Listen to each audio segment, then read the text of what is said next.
नमस्कार। इस वीडियो के द्वारा हम आपको पढ़ाएंगे वैश्य अर्थशास्त्र का महत्व उपयोग। वैश्य अर्थशास्त्र का क्या महत्व है और क्या इसका उपयोग है। वैश्यशास्त्र का अध्ययन क्यों किया जाता है, इसके की यूज है। एग्जाम की दृष्टि भी यह महत्वपूर्ण है और प्रथम वर्ष में परीक्षा की दृष्टि से पूछ लिया जाता है कि वैश्य अर्थशास्त्र का महत्व और उपयोग क्या। जैसे स्क्रीन में भी हमने आपको इसमें बता रखा है। वैश्य अर्थशास्त्र में विशिष्ट आर्थिक संगठनों, उनके व्यवहार और सापेक्ष कीमतों का अध्ययन किया जाता है। जैसे पिछली वीडियो में हमने आपको इसके बारे में बताया था कि व्यक्तिगत आर्थिक इकाइयों का इसमें अध्ययन किया जाता है। हमने अभी एक शब्द बोला था कि सापेक्ष कीमतों का अध्ययन किया जाता है। क्या होती है सापेक्ष कीमतें? सापेक्ष कीमतों का अर्थ होता है कि विभिन्न वस्तुओं व सेवाओं की कीमतों में आपसी संबंध किस प्रकार का होता है। विभिन्न वस्तुओं की कीमतों में, सेवाओं की कीमतों में आपसी जो संबंध, कीमतों में जो संबंध होता है उसको मतलब सापेक्ष, एक दूसरे पर निर्भर होती है वो कीमतें। इन कीमतों का अध्ययन माइक्रो इकोनॉमिक्स में किया जाता है। एग्जाम्पल देखें हम लोग तो देखिए, यदि कभी टेरिकोट, बहुत सारे प्रकार के कपड़े होते हैं, टेरिकोट, नायलॉन, सूती, बहुत सारा। तो हम एग्जाम्पल दे रहे हैं कि यदि कभी टेरिकोट के कपड़ों की मांग बढ़ रही है और सूती कपड़ों की घट रही है तो टेरिकोट कपड़ों की सापेक्ष कीमतें बढ़ जाएंगी। वापिस दोहराता हूँ, टेरिकोट कपड़ों की मांग बढ़ रही है और सूती कपड़ों की मांग घट रही है तो टेरिकोट कपड़ों की सापेक्ष कीमतें क्या हो जाएंगी? बढ़ जाएंगी। सापेक्ष कीमतों के परिवर्तन वैश्य अर्थशास्त्र में आते हैं, लेकिन मुद्रास्फीति के समय, मुद्रास्फीति एक अलग ही, पहली बार आपने सुना होगा। मुद्रास्फीति के समय सामान्य कीमत स्तर की वृद्धि समष्टि अर्थशास्त्र में आती है। इन्फ्लेक्शन का अध्ययन हम समष्टि अर्थशास्त्र में करते हैं।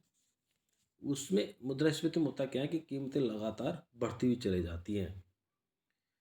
उसका अध्ययन हम समष्टि अर्थशास्त्र, वैश्य अर्थशास्त्र में नहीं करते हैं।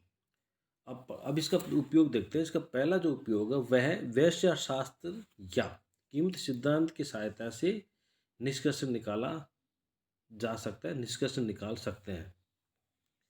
कीमत सिद्धांत के द्वारा पहला इसका उपयोग, कीमत सिद्धांत का उपयोग करके हम महत्वपूर्ण निष्कर्षों तक पहुंच सकते हैं। प्रिडिक्शन का अर्थ इस प्रकार होता है, यदि अमुक कार्य होगा तो उसके अमुक प्रकार के परिणाम निकलेंगे। हम आपको अगले वीडियोज में बताएंगे कि कीमत सिद्धांत में मांग व पूर्ति के मॉडल का उपयोग होता है और इस मॉडल के द्वारा हम बताते हैं कि कीमत मांग व पूर्ति की शक्तियों किस प्रकार निर्धारित होती है, किस प्रकार कीमत मांग और पूर्ति की शक्तियों से निर्धारित होती है। और संतुलन कीमत पर कुल मांग कुल मात्रा पूर्ति के बराबर होती है। यदि कीमत इससे ऊपर हो जाती है तो बाजार में मांग की मात्रा पूर्ति की मात्रा से कम हो जाती है। इससे बाजार में कुछ माल बचा रह जाता है, अन्य मान्यताओं के आधार पर निष्कर्ष बदल जाते हैं। कहने का मतलब यह हुआ कि कीमत सिद्धांत की सहायता से निष्कर्ष निकालना, इसको इंग्लिश में बोलते हैं प्रिडिक्शन। जैसे कि हमने आपको अभी बताया है, वैश्य अर्थशास्त्र के में उपभोक्ता, परिवार, फर्म, उद्योग आदि के बारे में अध्ययन किया जाता है। मान लीजिए चीनी उद्योग का अध्ययन करना है। इसमें चीनी की कई मिलें या फर्में ले ली जाएंगी। सब उत्पादन की इकाइयाँ चीनी का उत्पादन करती हैं। हम अध्ययन में विभिन्न मिलों के उत्पादन व लागत की दशाओं को शामिल करेंगे। उनमें प्रतिस्पर्धा के अंश का भी अध्ययन किया जाएगा। इस बात का उल्लेख किया जाएगा कि वस्तु समरूप है या भिन्न है। चीनी के उपभोक्ताओं की मांग का भी अध्ययन किया जाएगा। इस प्रकार चीनी की कुल मांग व कुल पूर्ति से इसके मूल्य का निर्धारण होगा। चीनी की कुल मांग देखेंगे, पूरी जो फर्में हैं जो चीनी की पूर्ति पक्ष हो गया, उपभोक्ता चीनी की मांग करने, दोनों का आपस में जहाँ एक दूसरे को काटेंगे, संतुलन होगा, वहाँ पर चीनी का मूल्य का निर्धारण होगा। कीमत में सरकारी हस्तक्षेप का भी अध्ययन किया जा सकता है। साथ ही चीनी की एक मिल के व्यवहार का भी हम लोग अध्ययन होगा।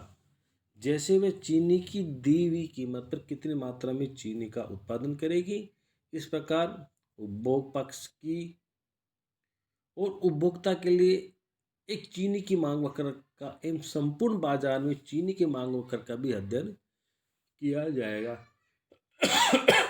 इस उदाहरण से व्यवसाय शास्त्र के कार्य की प्रकृति स्पष्ट हो जाती है। दूसरा, व्यवसाय शास्त्र के महत्व में दूसरा है कीमत सिद्धांत व आर्थिक नीति।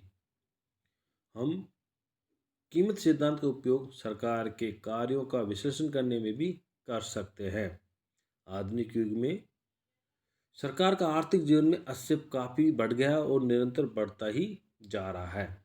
वह वस्तुओं की कीमतें एवं उत्पादन के साधनों की कीमतें जैसे लगान, ब्याज और मजदूरी आदि का निर्धारण व नियमन कर सकती है और विशेष परिस्थितियों में करती भी है। भारत में चीनी पर आंशिक नियंत्रण की नीति चलती रहती है, जिसमें सरकार मिलों से कुछ चीनी लेवी के रूप में निर्धारित भावों पर खरीदकर जनता में सार्वजनिक वितरण प्रणाली पीडीएस पब्लिक डिस्ट्रीब्यूशन सिस्टम के माध्यम से वितरित करती है और शेष चीनी को क्या करती है, खुले बाजार में बेचती है। हम व्यवसाय शास्त्र के द्वारा सरकार की इस नीति का प्रभाव चीनी के उत्पादन, उपभोग और खुले बाजार में कीमत निर्धारण पर देख सकते हैं। कीमत सिद्धांत हमें इनके संबंध में महत्वपूर्ण निष्कर्ष निकालने में मदद करता है, जिसके पीछे कुछ मान्यताएं भी होती है। नंबर 3, व्यवसाय शास्त्र व आर्थिक कल्याण। व्यवसाय शास्त्र का उपयोग आर्थिक कल्याण के अध्ययन में भी किया जाता है। इसके सहायता से हम ये जान सकते हैं कि उपभोक्ताओं को वस्तुओं और सेवाओं के उपभोग से कितना संतोष प्राप्त हुआ है। ये आदर्शात्मक अर्थशास्त्र का पहलू है और उसमें कल्याण अर्थशास्त्र का अध्ययन शामिल किया जाता है, जो ये बतलाता है कि निर्धारित आदर्श कैसे प्राप्त किया जा सकता है। हम अगले वीडियोज में देखेंगे कि व्यवसाय शास्त्र में उपभोक्ता के अधिकतम संतोष, उत्पादक के अधिकतम लाभ एवं अन्य परिस्थितियों में अधिकतमकरण के लक्ष्य को प्राप्त करने के उपायों का अध्ययन किया जाता है। नंबर 4, व्यवसाय शास्त्र में व्यावसायिक उपक्रमों का प्रबंध।